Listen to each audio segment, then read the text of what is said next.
Hello students, welcome to यस online tuition. यस online tuition में आपका हार्दिक स्वागत है। हम लोग बात करेंगे विज्ञान साइंस के। आज पार्ट 6 है ये। अगर आपने पहले वीडियो नहीं देखे तो आप प्लेलिस्ट में जाएं, ये पार्ट 1, पार्ट 2, पार्ट 3, पार्ट 6 करके आप पार्ट 6 देखें तो चैप्टर वाइज बिल्कुल क्लास चल रही है। एनसीईआरटी बेस है, सारे क्वेश्चन आपको यहाँ से मिलेंगे। अगर पेन पेपर लेके आप बैठ के नोट्स बनाएंगे तो आपको बिल्कुल सारी चीज़ें समझ में आएंगी। आज चैप्टर नंबर 3 है धातु, अधातु और उपधातु, मेटल्स, नॉन मेटल्स और मेटलाइट्स। चलिए बात करते हैं धातु एवं अधातु, मेटल्स एंड नॉन मेटल्स। वर्तमान में 118 तत्व ज्ञात हैं या 118 तत्व खोजे गए हैं। इनमें से 90 से अधिक धातुएं हैं, 22 अधातुएं हैं और कुछ उपधातुएं हैं। कहने का मतलब जो आपको पीरियाडिक टेबल है देखा होगा केमिस्ट्री में, पीरियाडिक टेबल या साइंस में, तो पीरियाडिक टेबल में 118 एलिमेंट खोजे गए जिसमें से कुछ मेटल्स हैं, कुछ नॉन मेटल्स हैं और कुछ मेटलाइट्स हैं। कुछ धातु हैं, कुछ अधातु हैं, कुछ उपधातु हैं, जिसमें से 90 धातुएं हैं, 22 अधातुएं हैं और कुछ उपधातुएं हैं। अब हम लोग बात करें कि धातु क्या होती है, अधातु क्या होता है। इसको देखिए, आप पेन पेपर लेके बैठे, कॉपी बना के नोट्स बनाएं, आपको सारे पेपर में बोर्ड में सवाल मिल जाएंगे। चलिए बात करते धातु। पदार्थ जो कठोर, चमकीले, आघातवर्धक, तन्य, ध्वनिक और उष्मा या विद्युत का सुचालक होते हैं उसे हम धातु कहते हैं। तो सिंपल भाषा में आप लिखिए, वह पदार्थ जो कठोर होते हैं और विद्युत और उष्मा का सुचालक होते हैं उसे हम धातु कहते हैं। जैसे सोडियम, पोटेशियम, मैग्नीशियम, आयरन को होता है Fe, एल्युमिनियम, कैल्शियम, बेरिलियम आदि, बेरियम आदि।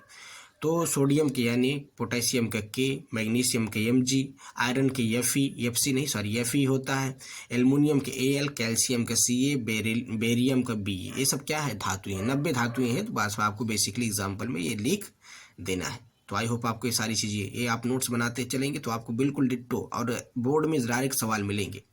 उसके बाद पूछा गया धातुओं का उपयोग, एप्लीकेशन ऑफ मेटल्स। धातु का उपयोग कहाँ है? धातु का उपयोग इमारत बनाने में, पुल बनाने में, रेल की पटरी बनाने में, हवाई जहाज में, समुद्री जहाज में, गाड़ियों के निर्माण में, घर के उपयोग और बर्तन बनाने में, आभूषण और मशीन के पुर्जे आदि बनाने के निर्माण में किया जाता है। तो आपसे क्वेश्चन पूछा कि धातु क्या है, उसका उपयोग लिखें। तो आप इसी तरह लिखेंगे, धातु क्या है? धातु वह होता है जो जिसमें कठोर पदार्थ होता है, जिसमें विद्युत और उष्मा का सुचालक होता है, और उसका उपयोग आप लिखेंगे। सो आई होप आपको ये समझ में आएगा। उसके बाद हम बात करेंगे अधातु, नॉन मेटल्स। जो पदार्थ नरम, मलिन, भंगुर, उष्मा और विद्युत का कुचालक होते हैं। इसमें जस्ट अपोजिट हो गया, उसमें क्या सुचालक था, इसमें कुचालक होते हैं। जो ध्वनिक नहीं होते और इसमें ध्वनिक नहीं होगा, अधातु कहलाते हैं। जैसे oxygen, hydrogen, nitrogen, sulphur, phosphorus, fluorine, chlorine, bromine, iodine, ये सब क्या है, धातु हैं और गैस भी है। आप देखेंगे तो ये सब गैस, इसमें कोई ध्वनि नहीं होगी और इसमें कोई विद्युत की सप्लाई नहीं होगी। कहने का मतलब उसमें कोई उष्मा की सप्लाई नहीं होगी, इसमें कोई फ्लो नहीं करेगा, क्या, करंट और हीट। तो आप देखेंगे कि जो पदार्थ नरम, मालिन, भंगुर, उष्मा तथा विद्युत के कुचालक होते हैं, मतलब कुचालक मतलब ये है कि इसमें करंट फ्लो नहीं होगा, हीट फ्लो नहीं होगा, उसे हम क्या कहेंगे, अधातु कहेंगे। तो एग्जाम्पल में क्या लिखेंगे, oxygen, hydrogen, nitrogen, phosphorus, fluorine, chlorine, bromine, iodine etcetera. उसके बाद पूछेगा अधातुओं के उपयोग, एप्लीकेशन ऑफ नॉन मेटल्स। जैसे ऑक्सीजन हमारे जीवन के लिए आवश्यक है। जैसे सजीवन जो चीज़ जीवित है वो क्या लेगी, सांस लेती है। तो सांस लेने के लिए ऑक्सीजन की जरूरत है। तो पहला बात हो गया। नाइट्रोजन का उपयोग उर्वरक पदार्थों की वृद्धि करने के लिए। जैसे आपके खेत में जो आप जानते हैं ना, पापा खाद डालने गए हैं तो उसमें क्या होता है, ज़्यादातर नाइट्रोजन होता है। तो नाइट्रोजन हमारे पौधों को क्या करता है, वृद्धि देता है। और ऑक्सीजन हम लोग लेते हैं तभी हम जिंदा हैं। तो ऑक्सीजन हमारे स्वास्थ्य के लिए ज़रूरी है, सांस के लिए ज़रूरी है। उसी तरह नाइट्रोजन हमारे पौधों के लिए ज़रूरी है। तो ये सब क्या है, नॉन मेटल्स होते हैं जो कि इनका उपयोग है। तो आप इसी तरह लिखेंगे, नॉन मेटल्स वो होते हैं जो कि मलिन होते हैं, जिसमें ध्वनि नहीं होती है, उष्मा और विद्युत का कुचालक होते हैं। उसका उपयोग क्या है, जैसे ऑक्सीजन हमें सांस लेने में मदद करता है। नाइट्रोजन हमारे पौधों को वृद्धि करने के लिए मदद करता है। तो ये सारी चीज़ें आप बिल्कुल डिटेल में लिखेंगे और आप नोट्स बनाते रहें तो आपको डिट्टो अगर ऐसे प्रश्न मिलेंगे तो आपको पूरे नंबर मिलेंगे इसमें, इस बात की ध्यान रखिएगा। दूसरा क्या है, क्लोरीन का उपयोग शुद्धिकरण प्रक्रिया में किया जाता है। इस बात को और नोट कर लीजिए। जो क्लोरीन है, जैसे मान लीजिए आपका पानी गंदा होता है, जिसके घर में मान लीजिए आरओ का वाटर लगा होता है, आरओ लगे होता है, तो उसमें क्या होता है, क्लोरीन डाला जाता है। जैसे कहते हैं ना भैया हम आरओ का पानी पीते हैं, तो आरओ में क्या होता है, ये सारी चीज। आयोडीन ये एंटीबायोटिक के रूप में या घाव के रूप में किया जाता है। चलिए नेक्स्ट बात करते हैं, धातु और अधातु में अंतर, ये भी पूछा जाएगा। Difference between metals and non metals पूछा गया क्वेश्चन में कि धातु और धातु में अंतर स्पष्ट करें, तो क्या लिखेंगे, धातुएं एक तरफ अधातुएं। मरकरी के अतिरिक्त सभी कैसे तापमान पर ठोस रूप में होते हैं। धातु में जैसे जो धातु होती है, हमने पहले भी डिफिनेशन में क्या बताया कि धातु हमेशा ठोस होता है, तो लेकिन सिर्फ मरकरी को छोड़कर सारी धातुएं क्या होती हैं, ठोस होती हैं। अधातुएं क्या है, तीनों अवस्था में होते हैं। वो क्या है, ब्रोमीन जैसे अधातु है, लेकिन क्या है, तरल अवस्था में होता है। तो मैं तीनों अवस्था, ठोस, द्रव और गैस, तीनों अवस्था में पाए जाते हैं। तीसरा है तन्य और आघातवर्धक होते हैं। तन मतलब होता है डक्टाइल, जैसे इसको हम तान सके, जिसको खींचा जाए, जिससे तार बनाते हैं, तार लोहे के तार बनते हैं, तो तन्य होते हैं, मेटल्स हैं। आघातवर्धक होते हैं, जिसको हम पीट पीट कर शीट बनाते हैं। तो धातुएं क्या होती हैं, तन्य और आघातवर्धक, लेकिन अधातुएं नहीं होती हैं। दूसरा क्या है, धातु ऑक्साइड, क्षारीय या उभयधर्मी होते हैं। धातु क्या होते हैं, ऑक्साइड, क्षारीय या उभयधर्मी। अधातु क्या हो, ऑक्साइड प्रकृति अम्लीय होती है।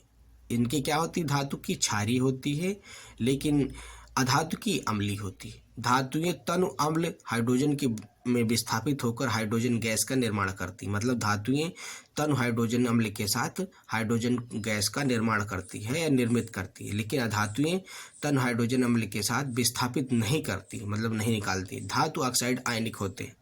धातुओं के ऑक्साइड आयनित होते हैं, जबकि अधातु ऑक्साइड संयोजी होते हैं। संयोजी मतलब जिसमें लेने की प्रवृत्ति होती है, आयनित मतलब होता है जो देने की प्रवृत्ति होती है, जैसे आयनों के साथ जुड़ना।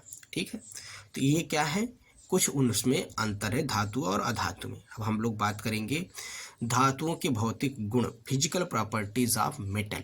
धातु के क्या भौतिक गुण है, तो देखिए सारे क्वेश्चन एक साथ आएंगे कि धातु क्या है, धातुओं का उपयोग क्या है, धातुओं के भौतिक गुण लिखें, तो आप एक साथ इसको लिखेंगे।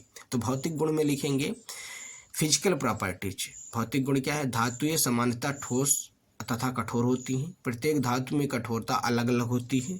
धातुओं का गलनांक अधिक होता है, तो भौतिक गुण में लिखेंगे। नोट जैसे अपवाद, मरकरी को छोड़कर सारी धातुएं कमरे के ताप पर ठोस अवस्था में पाई जाती है।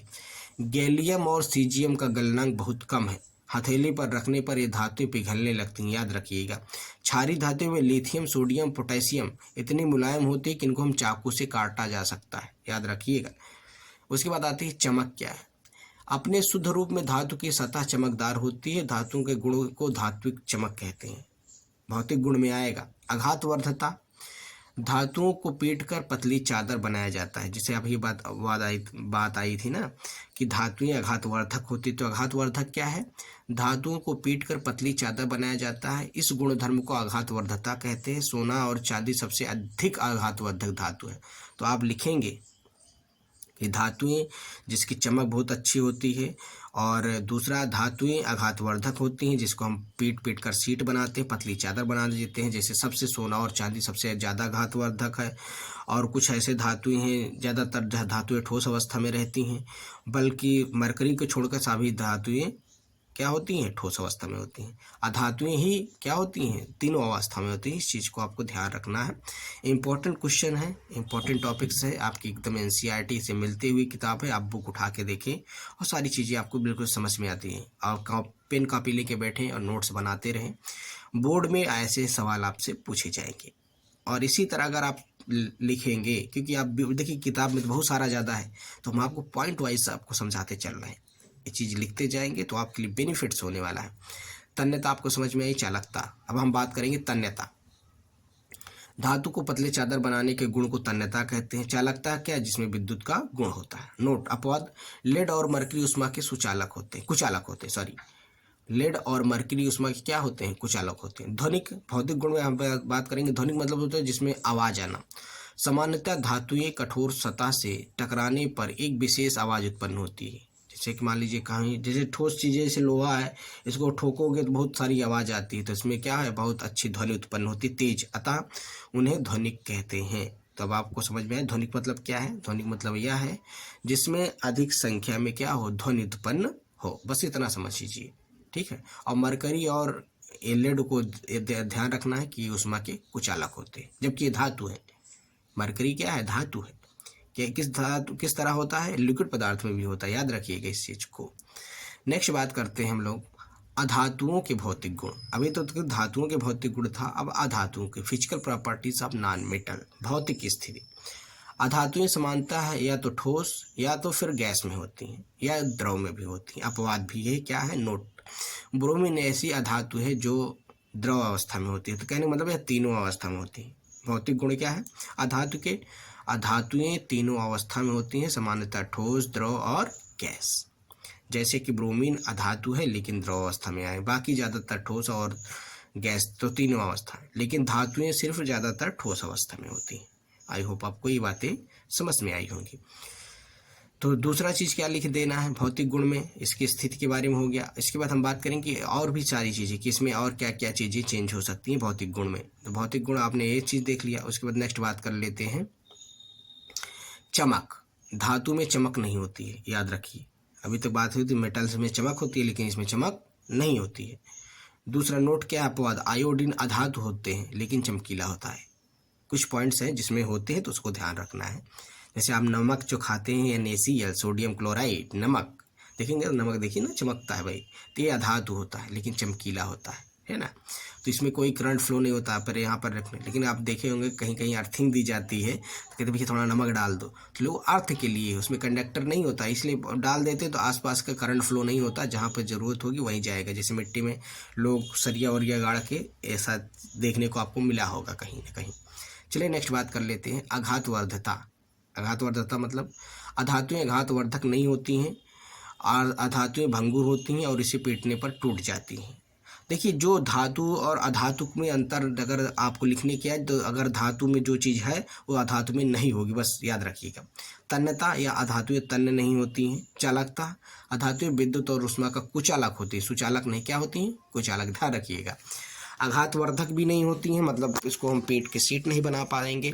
तन्यता मतलब ये ताना नहीं जाएगा। चालकता मतलब है कि इसमें ऊष्मा और विद्युत का कुचालक होती हैं, मतलब इसमें करंट फ्लो नहीं होगा। करंट और हीट दोनों नहीं फ्लो होगा, किसमें, अधातु में। तन्यता भी बिल्कुल क्या है, कम है, उसमें तनेगा ही नहीं। जैसे तन्ना मतलब ऐसे नहीं समझ सकते, जैसे कि धातुएं हैं, जैसे पीट के देखिए आपके तार बनाए जाते हैं, आप देखिए सोने की अंगूठी, रिंग, ये सारी चीज़ें बनाई जाती, तो तन्य होते हैं, मतलब पीट के हम उसको क्या बनाते हैं। ये कुछ पॉइंट्स रहे आपके धातु और अधातु के बारे में। आई होप ये सारे पॉइंट्स आपको क्लियर होंगे। आज की क्लास यहीं तक रहेगी। इसके बाद हम लोग नेक्स्ट वीडियो में इसको जो धातु और धातु के टॉपिक रहेंगे उसको डिस्कस करेंगे। आई होप वीडियो पसंद आता है, चैनल को लाइक करें, ज़्यादा से ज़्यादा शेयर करें और अपने अगर पहली बार विजिट करें चैनल को सब्सक्राइब करें। सारी वीडियो साइंस की आपको इस चैनल पर मिलती रहेगी, बिल्कुल